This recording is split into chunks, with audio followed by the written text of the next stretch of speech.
현재는 바로 찾은 그 음식이 여러분에게 되고 있는 것입니다. 계속 주입하면 위장의 기능은 더욱 떨어지고 몸은 망가지게 됩니다. 안녕하세요. 소아로드의 사슴과 달 한의사입니다. 과민성 대장증후군으로 고생한다면 병원부터 가봐야 할까요? 병원에 가기 전에 스스로 해볼 만한 것은 없을까요? 과민성 대장증후군은 복합적인 원인으로 생기기 때문에 스트레스, 수면, 운동, 식이 등 여러 가지 부분을 개선해 보는 것이 필요합니다. 그런데 우선적으로 해볼 만한 것 한 가지를 오늘 말씀드려 볼까 합니다. 과민성 대장증후군은 아무래도 소화기 증상이기 때문에 음식의 영향을 많이 받습니다. 따라서 우선 해볼 수 있는 것은 바로 식이관리입니다. 저포드맵 식단 이런 것을 말씀드리는 것은 아닙니다. 우선은 본인에게 가장 안 좋은 음식을 찾아보는 것을 말씀드리는 것입니다.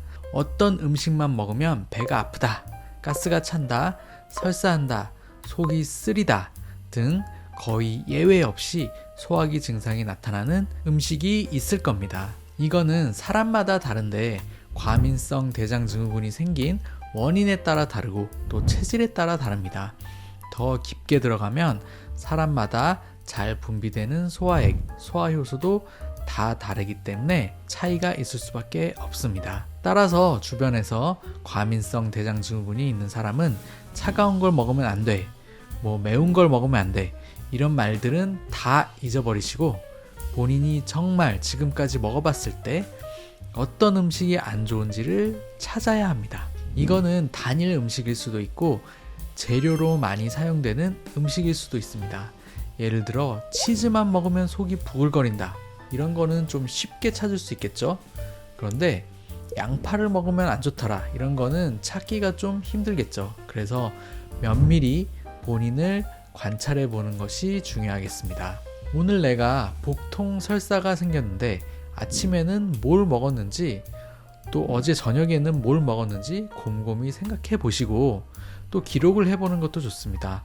공통적으로 어떤 음식이 얼만큼 포함되어 있는지를 확인해 보는 것입니다. 이렇게 몇 가지 음식들을 찾아서 이 음식을 금하는 것이 중요합니다. 제가 말씀드리는 거는 그냥 좀 안 좋다 이 정도가 아니라 이 음식만 먹으면 탈이 나더라, 이런 것들을 말씀드리는 것입니다. 안 맞는 음식에 알러지가 있을 수도 있고 또 관련 소화액이 잘 분비가 안 될 수도 있고 몸의 어떤 부분을 자극할 수도 있습니다. 또 완전 소화가 되지 않아 노폐물로 남겨질 수도 있습니다.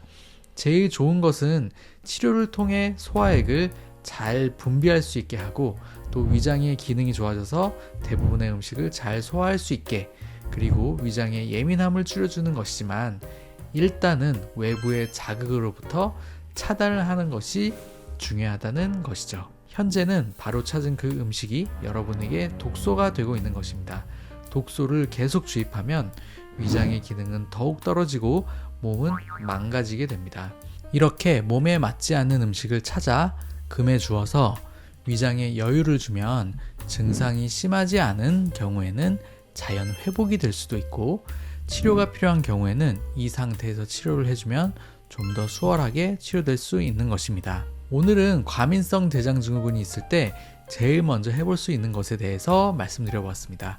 포드맵 식단과 같이 과하게 식단 제한을 하는 것은 저는 추천드리지 않으나, 이렇게 몸에 독소로 작용하는 음식들을 몇 가지 찾아 금해보는 것은 과민성 대장증후군 치료의 첫 단계라고 할 수 있겠습니다. 구독과 좋아요 누르시면 다음번에 더 좋은 영상으로 찾아뵙겠습니다.